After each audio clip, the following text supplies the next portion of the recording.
Hey guys, I'm going to go over all the factoring problems from your review just to help you check your work and see if there's anything you need to revisit before the test. Remember, your test is tomorrow during class, so make sure you are here present and ready to take your test. Okay, so this is number 8 on your review. I'm not doing the inequalities and systems of equations here because I'm going to do a separate video so I can show you the graphing. So I'm just gonna go over the second part of the review.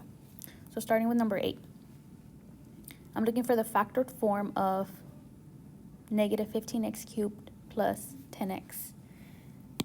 I included hints in your review just so you could kind of get an idea of where you needed to go, but these hints will not be on the test, so you guys need to be able to recognize what type of factoring problem it is.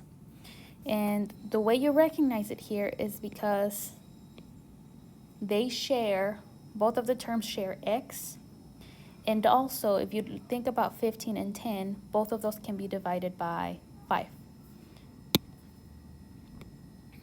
So I know for sure 5 is part of my GCF. I also know that whenever I have a negative, that negative needs to come out with my GCF. I'm going to divide by negative 5. And then whenever they share the variable, you should be able to factor out the smallest of the variables.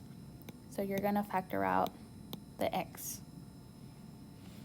So your GCF goes outside, and on the inside, you're going to put whatever is left. So let's see. Negative 15 divided by negative 5, that's going to give me 3. And then the x cubed divided by x, that's going to be x squared. Minus, right, it's not plus anymore because the sign changes since the negative went outside. So this is just going to be minus 2. Okay. Again, always do a mental check afterwards. Negative 5x times 3x squared, that'll give me back my negative 15x cubed. And negative 5x times negative 2, that'll give me back positive 10x. So this one checks out. So then that means that the answer here is going to be, make sure you look at your answers carefully, should be C. So that's number 8. Number 9. This is another GCF problem, but again, even if you don't have that hint, you should look at the fact that they all share C. So that means you should be able to factor out the smallest of them. So the smallest is just C to the first, or C. So C is your GCF. And then on the inside, it's whatever you have left over. So C cubed divided by C, that's going to give you C squared. C squared divided by C, that's going to give you minus C. And then 2C divided by C, that's just going to be 2.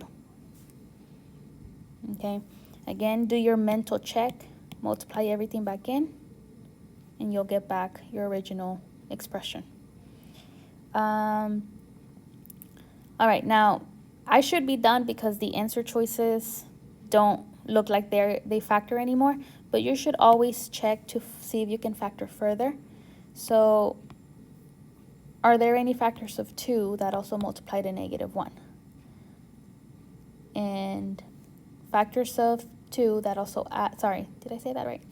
Factors of 2 that also add to negative 1. Well, let's see. In order to do 2, I could do 2 times 1, but that'll give me a sum of 3. So those don't work. I could also try negative 2 and negative 1. But then that'll give me a sum of negative 3. And those are all the factors of 2.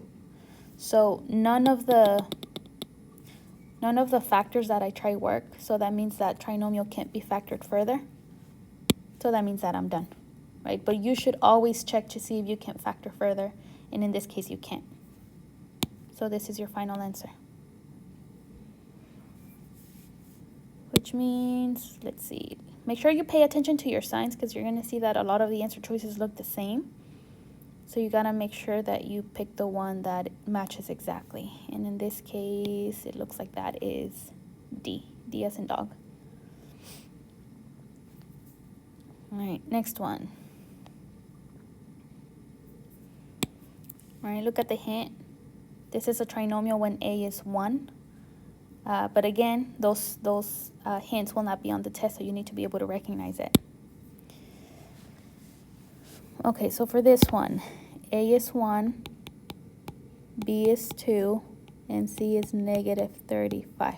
Okay, now you got to remember when A equals 1, it's easy. It's easy and fast because you don't have to do the split the middle term process. You just find the two numbers that work, and then those are the numbers that go in your factor. So if I do my magic X, I'm looking for factors of negative 35 that also add up to 2. So my brain is already telling me 7 and 5, and then the 5 needs to be negative in order for me to get a positive sum, right? Because 7 minus 5 will give me back the 2. So these are my magic numbers. So then I'm done. As long as A is 1, these numbers are the numbers that go in your factors. So one's going to be x plus 7, and the other one is x plus 5. And you're done. That's your answer. So for this one, the answer should have been C. Again, pay attention because all the answer choices look really similar. So make sure you pick, when you submit your form, you pick the one that you mean.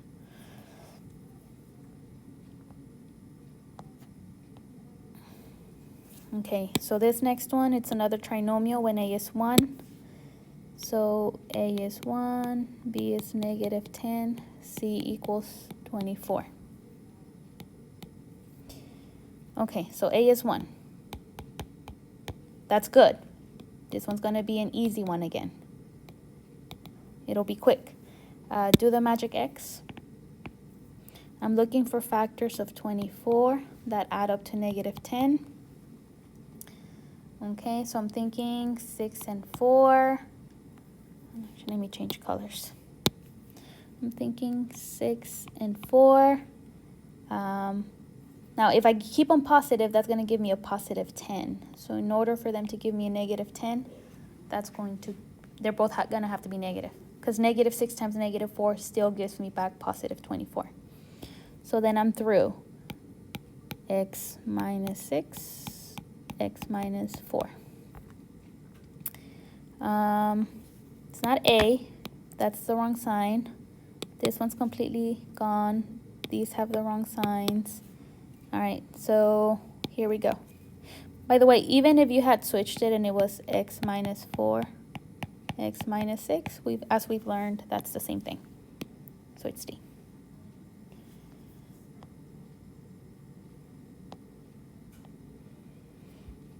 All right, next one. What is x squared minus 8x minus 20? Even if I didn't have that hint, I know that A is 1, B is negative 8, C is negative 20. So A equals 1, so it's easy. I'm looking for factors of negative 20 that add up to negative 8. All right, negative 20 that add up to negative 8. I might start thinking, okay, what about 5 and 4? That's either going to give me a sum of, and if one of them is negative, that'll give me a sum of negative 1. And if I make this negative, that's going to give me a sum of 1. So that doesn't work because it doesn't give me the right sum, negative 8. So can't use those. All right, other factors of negative 20. What about 10 and 2? 10 and 2. That seems to work as long as I make the 10 negative, right? Negative 10 times 2 is negative 20, and then negative 10 plus 2 will give me negative 8. So these are my magic numbers, negative 10 and 2. So x minus 10, x plus 2. All right. Not that one, not this one. Be careful here. The 2 is supposed to be positive and the 10 is negative, so it's B. Okay, they're in the They're in a different order, but that's okay. Or matter of fact, I could just say switch those. So it's B.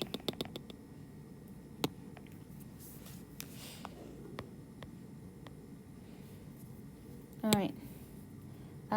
This is trinomial when A is not 1. So whenever A is not equal to 1, we're going to factor by grouping.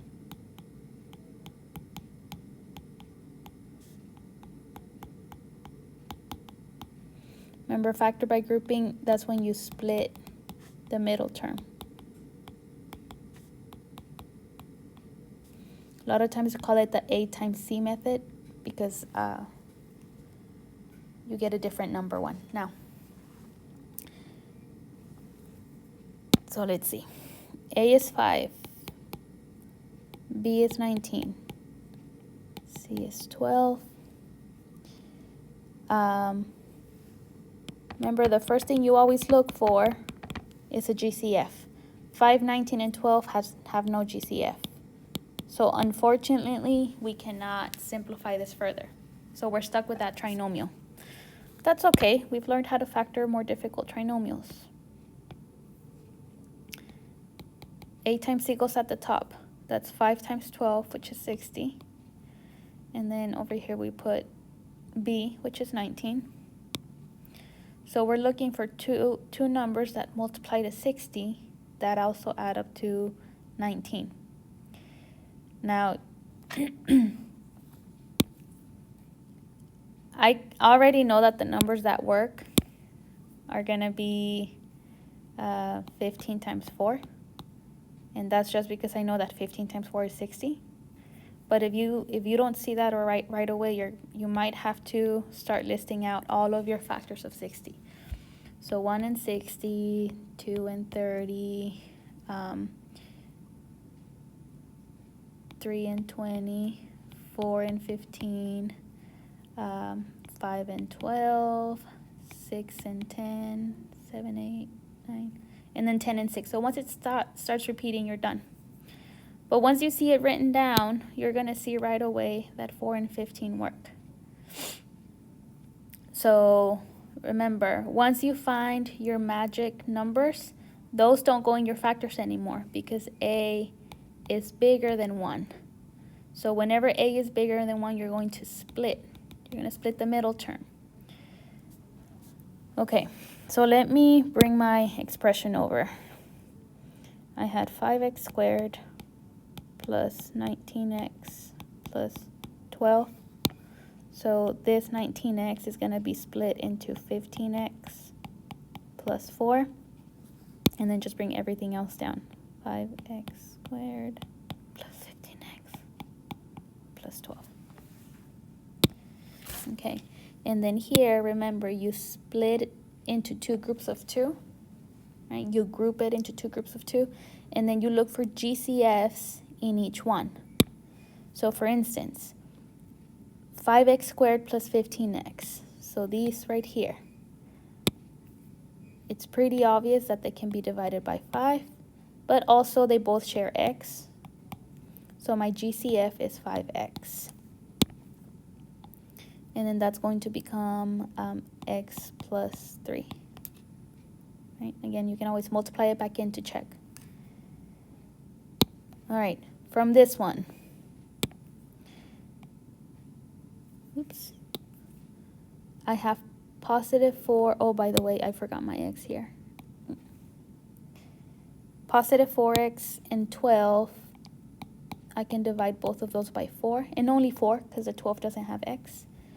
So that's going to be my GCF. So I'm going to bring out the positive 4 or the plus 4, leaving me with x plus 3 on the inside.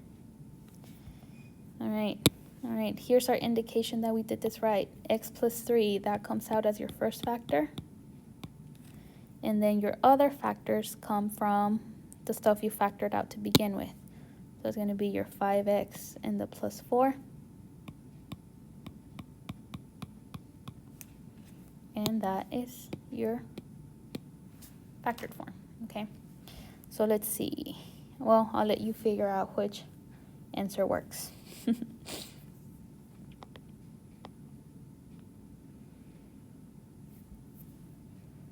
Okay, next one. I have 7x squared minus 9x plus 2. Even if I don't have this here, a is obviously bigger than 1, and 7, 9, and 2 don't have any common factors, so I can't simplify. I can't take out a GCF. So I'm stuck with this trinomial. So a is 7, b is negative 9, c is 2. So I'm going to factor by grouping. A times c, that would be 7 times 2, which is 14. Negative 9 here. So I am looking for factors of 14 that also add up to negative 9. Well, my head is already thinking, what about 7 times 2? And just make them both negative, right? Negative 7 times negative 2 gives you positive 14. And then when you add negative 7 and negative 2, that gives you negative 9.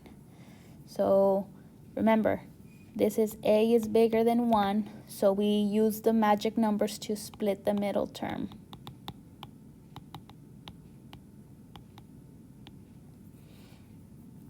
So this negative 9x, that's going to turn into negative 7x minus 2x. And then just bring down everything else. Split your 4 terms into groups of 2 and look for your GCFs. Here I can factor out a 7x. So that would give me 7x times x minus 1. Right, 7 times 6 will give me back 7x squared. And then 7x times negative 1 will give me back negative 7x. So always do your mental check before you move on. All right, from the next set, both of those are divisible by 2. But remember, if the leading term is negative, bring out that negative also. So I'm going to put the minus 2 outside. That would leave me with x minus 1. Okay, remember to change the sign. 2 divided by negative 2 would give you negative 1. So here's my indication that we did this correctly. Those match. So that comes out as my first factor. And then my second factor comes from whatever they don't share, the 7x minus 2.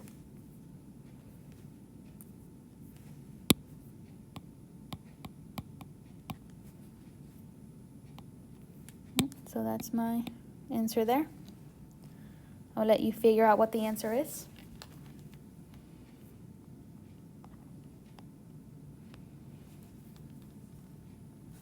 All right, next up, difference of squares. I like these because these are really fast to do. Why is it not working? There we go. 4x squared. I know that that's basically 2x times 2x, and 49 is basically 7 times 7. So one of my factors is going to be 2x plus 7. The other one is 2x minus 7. You're done.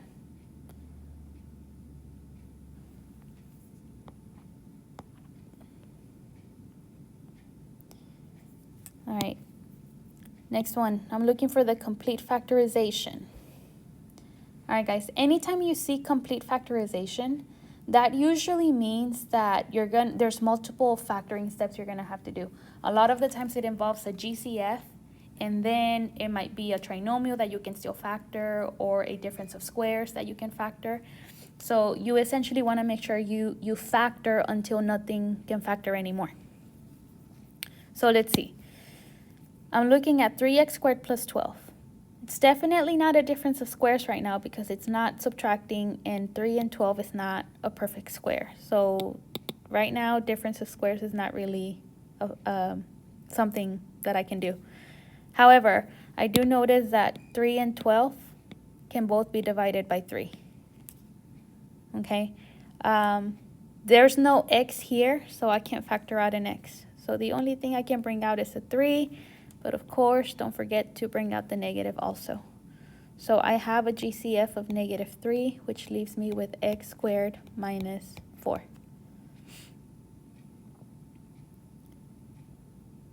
Now, this should really have been in the answer choices, because normally once you factor out that GCF, that'll be in the answer choices. But that's the first trick, because now that you factored out the GCF, this right here, now you should recognize it as a difference of squares. X squared will be x times x, and 4 will be 2 times 2. So you can factor that out as a difference of squares. So one of them would be x plus 2, x minus 2. And then remember that GCF needs to be part of your answer. The GCF is always part of your final answer. So there's my complete factorization. This is factored correctly, but it's not factored completely. This one is. So then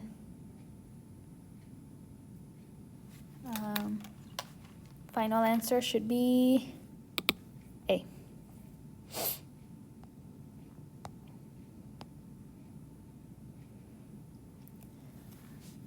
Okay, so on this problem, there is a GCF, but you guys might not see it right away. Because I know that when I look at 144, I'm thinking 12 times 12, and 81 is. PA system or working on the PA system. This is only a test. Thank you.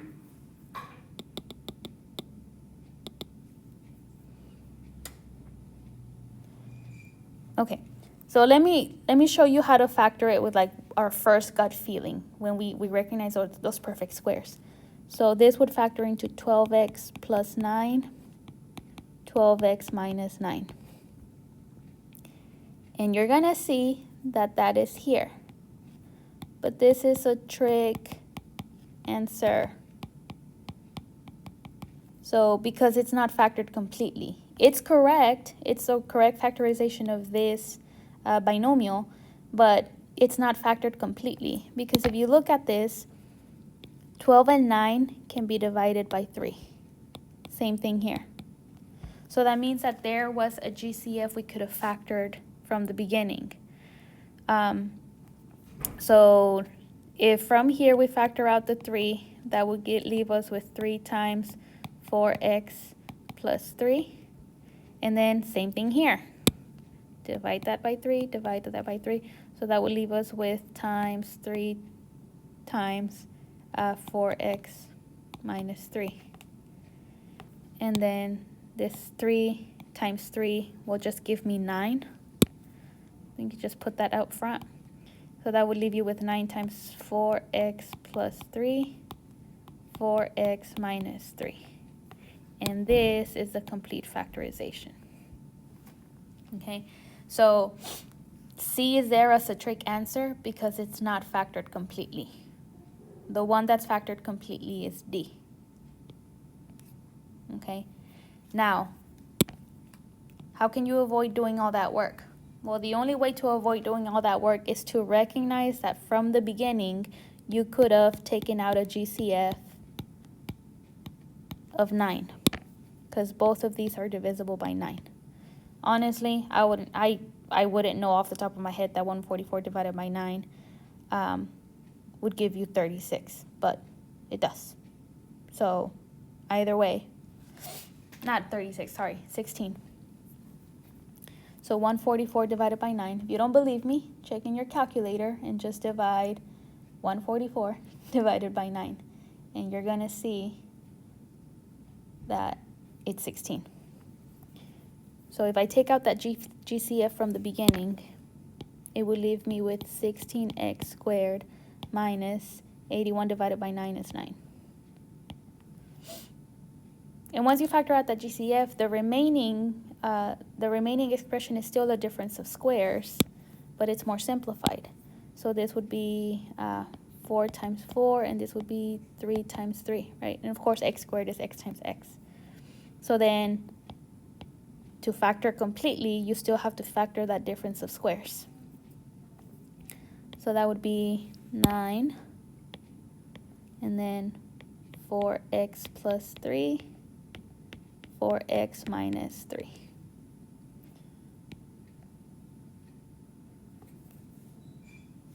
So same answer.